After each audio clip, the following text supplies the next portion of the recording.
ಪತ್ರವ ಕೊಡುವ ಉರಗ ಭೂಷಣನ ಉದರದಲ್ಲಿದ್ದರೂ ಕೂಡ ಉಪಾಯ ಮಾಡಿ ಉಪಸಂಹಾರ ಮಾಡಿ ಉಪಾಯದಿಂದ ಅದನ್ನು ಸಂಹರಿಸಿ ಉಂಡಾಡಿ ಉಂಡರಿಗೆ ಗುಂಡಾನಾಗಿ ಉಪಾಯ ಉಪಚಾರ ಮಾಡಿದವರಿಗೆ ಉಪಾಧ್ಯಾಯನಾಗಿ ಉಪ್ಪರಿಗೆಯಲ್ಲಿ ಕುಳಿತು ಉಪಶಯನಂತೆ ಉಪಾಸನ ಮಾಡುವುದೇ ಈ ಉಗ್ರ ನರಸಿಂಹನ ಉದ್ದೇಶ.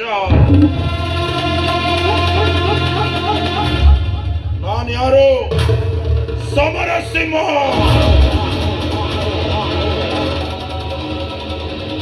ಉಪಾಯವಾಗಿ ಬಂದ್ರೆ ಪಟ್ಟ ಕಟ್ತೀನಿ, ಎದುರಾಳಿಯಾಗಿ ಬಂದ್ರೆ ಚಟ್ಟ ಕಟ್ತೀನಿ,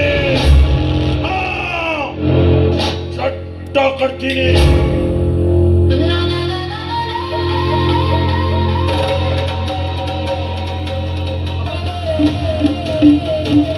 ಇಷ್ಟು ವರ್ಷ ನಿಮ್ಮ ಆಸರೆಯಲ್ಲಿ ಬದುಕಿದ ನಾನು ಇವತ್ತು ನಿಮಗೂ ಹಾಗೂ ಈ ಮನೆಗೂ ಒಂದು ಉಡುಗೊರೆಯನ್ನ ತಂದಿದ್ದೀನಿ. ಬೇಷ್. ಈ ಸಮರಸಿಂಹನ ಮಗ ಅಂದ್ರೆ ನನ್ನ ಹಾಗೆ ಸಿಂಹದ ಹಾಗೆ ಇರಬೇಕು. ನನ್ನ ಮಗ ತಂದಿರುವ ಉಡುಗೊರೆಯನ್ನು ನೋಡಲು ತಂದೆ ಕಾತುರದಿಂದ ಕಾಯ್ತಾ ಇದ್ದಾನೆ. ಸಮಾಧಾನ, ಒಂದ್ ನಿಮಿಷ ಕರ್ಕೊಂಡು ಬರ್ತೇನೆ.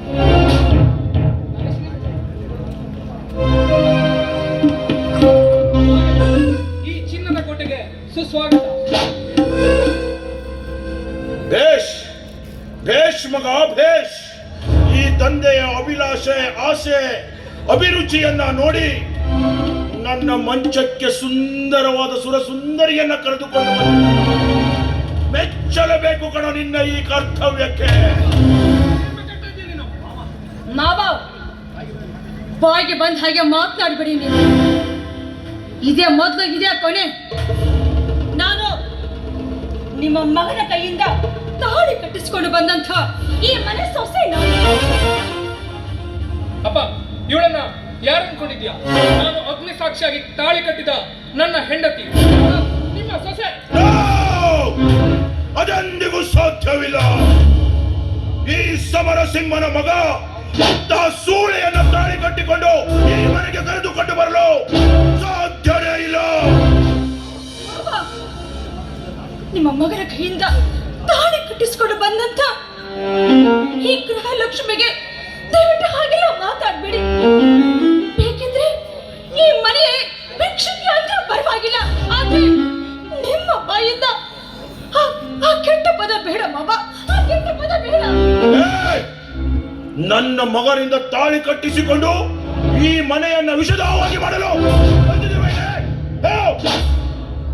ಅಪ್ಪ, ನೀವು ಸಾಕಿದ ಮಗಳು ಯಾರೊಂದಿಗೆ ಓಡಿ ಹೋಗಿದ್ದಾಳಂತ ಈಗ ನಾನು ಮದುವೆ ಮಾಡ್ಕೊಂಡು ಬಂದಿರೋ ಈ ಹೆಣ್ಣಿನ ಮೇಲೆ ನಿಮ್ಮ ದರ್ಪವನ್ನ ತೋರಿಸಬೇಡಿ.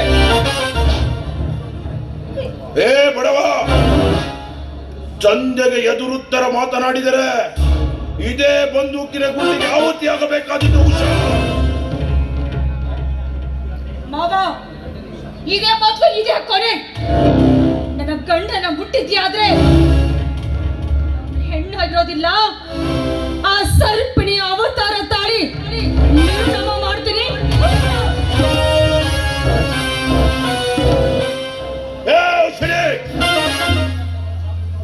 ನಿನ್ನಂಥ ರಾಕ್ಷಸಿ ಈ ಮನೆಯಲ್ಲಿಯೇ ಇರಬಾರದು.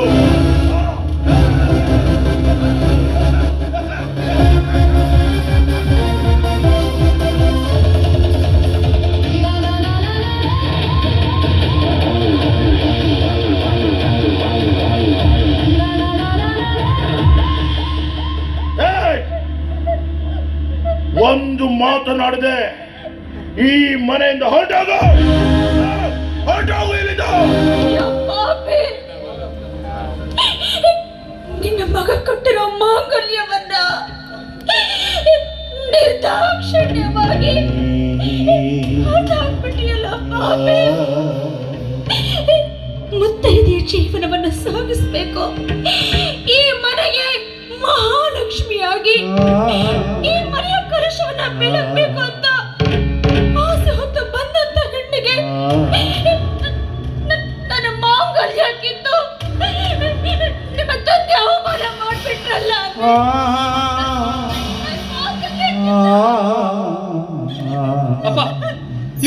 ತಾಳಿ ಕಟ್ಟಿದ ಗಂಡ ನಾನು ನಾನು ಬದುಕಿರ್ಬೇಕಾದ್ರೆ ಅವಳ ತಾಳಿನ ಹರಿದು ಬಿಟ್ಟಿಲ್ಲಪ್ಪ. ನೀನು ತಾಳಿ ಕಟ್ಟಿದ ಹೆಣ್ಣಿಗೆ ಇವತ್ತು ಅದ ತಾಳಿಯನ್ನು ಹರಿದಿದ್ದೇನೆ. ನನ್ನ ಅಪ್ಪನ ಮಾತನ್ನು ಕೇಳಿದರೆ ಸರಿ, ಇಲ್ಲದಿದ್ರೆ ಇದೇ ಬಂದೂಕಿನಿಂದ ನಾನು ಕೊಂಡೊಡೆದು ಸಾಯಿಸುತ್ತೇನೆ. ನನ್ನನ್ನ ಎಂತ ಇಕ್ಕಟ್ಟಿನ ಪರಿಸ್ಥಿತಿಗೆ ತಲುಪಿಸಿದ್ದೀರ ನೀವು.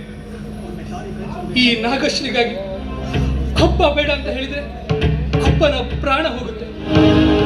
ನಾಗಶ್ರೀನೇ ಬೇಕು ಅಂತ ಹೇಳಿದ್ರೆ ತಂದೆ ಪ್ರಾಣ ಹೋಗ್ಬಿಡುತ್ತೆ. ಈಗ ನಾನೇನ್ ಮಾಡ್ಲಿ? ಹೆಣ್ಣಿಗಾಗಿ ಅಪ್ಪನನ್ನ ಬಿಡ್ಲು, ಅಪ್ಪನಿಗೋಸ್ಕರ ಹೆಣ್ಣನ್ನ ಬಿಡ್ಲು, ಏನ್ ಮಾಡ್ಲಿ? ಹೌದು, ಇಂಥ 1000 ಹೆಣ್ಣನ್ನ ತರ್ಬೋದು, ಆದ್ರೆ ಜನ್ಮ ಕೊಟ್ಟ ಅಪ್ಪನನ್ನ ಕಳ್ಕೊಂಡ್ರೆ ಮತ್ತೆ ತರೋದಕ್ಕೆ ಸಾಧ್ಯ ಇಲ್ಲ.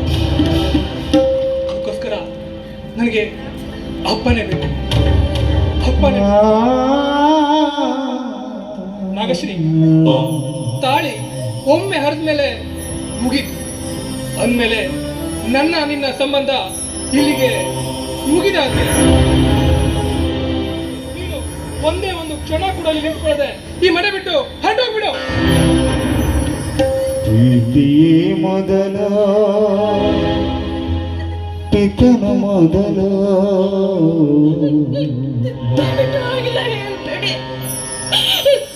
ನಿಮ್ಮನ್ನ ನಂಬಿ ಪ್ರೀತಿಸಿ ಮದುವೆ ಆಗಿರೋ ಹೆಣ್ಣು ನಾನು.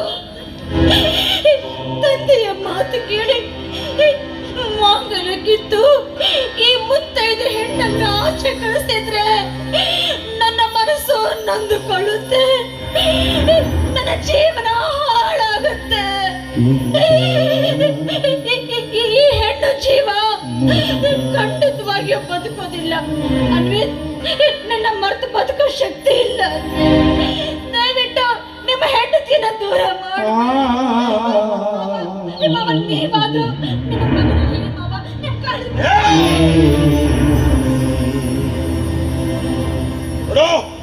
ನಿನಗೆ ನನ್ನ ಕಾಲು ಮುಟ್ಟಕ್ಕೂ ಕೂಡ ಗೊತ್ತಿಲ್ಲ. ಒಂದು ಮಾತನಾಡಿದೆ ಸುಮ್ಮನೆ ಹೊರಟೋಗ, ಹೊರಟೋಗು.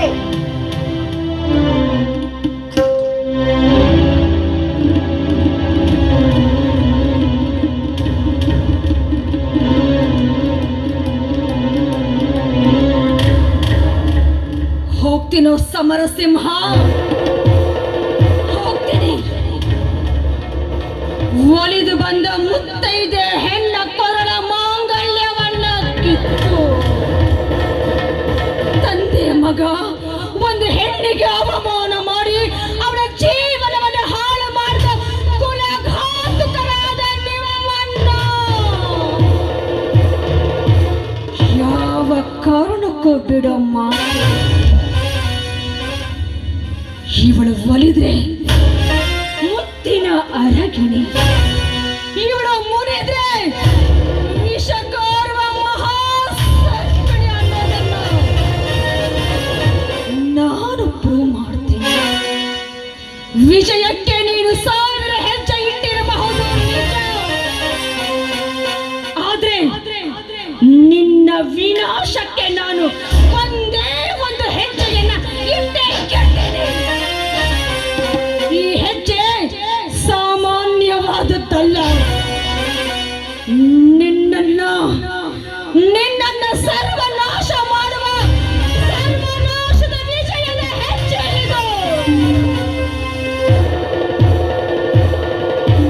ಇನ್ನು ನೀನು ತಂದೆಯ ಮಾತು ಕೇಳಿ ಹೆಂಡತಿಗೆ ಮನೆ ಬಿಟ್ಟು ಆಚೆ ಹೋಗು ಅಂತ ಹೇಳಿದೆಯಲ್ಲ, ಈ ಹೆಣ್ಣಿನ ಶಾಪ ಎಂಥದ್ದು ಅಂತ ನಾನು ತೋರಿಸ್ತೀನಿ.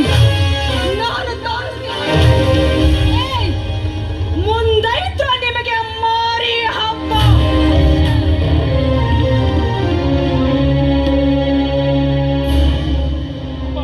ನಿನಗೆ ಈಗಲಾದ್ರೂ ಸಮಾಧಾನ ಆಯ್ತಾ?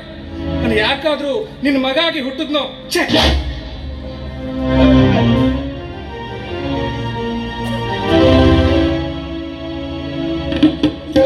ನಾಗಶ್ರೀ, ಆದರೇನು ಗೋಳಿ ಆದರೇನು ಗೋಳಿ ಹೋದವನಿಗೆ ಗೊತ್ತು ಅನುಭವನ ಕಲರೇ ನನ್ನ ಮಗ ಅನ್ವೇಷ್. ಅವನು ಈ ಸಮರ ಸಿಂಹನ ಮಗ, ನಾನು ಹೇಳಿದ ಹಾಗೆ ಕೇಳುವ ಮಗ. ಇವತ್ತು ನಿನಗೆ ಈ ಪರಿಸ್ಥಿತಿಯನ್ನ ಮಾಡಿದ್ದೇನೆ. ಮುಂದೆ ನೋಡ್ತಾ ಇದೆ ಈ ಸಮರ ಸಿಂಹನ 2ನೇ ಅಧ್ಯಾಯ.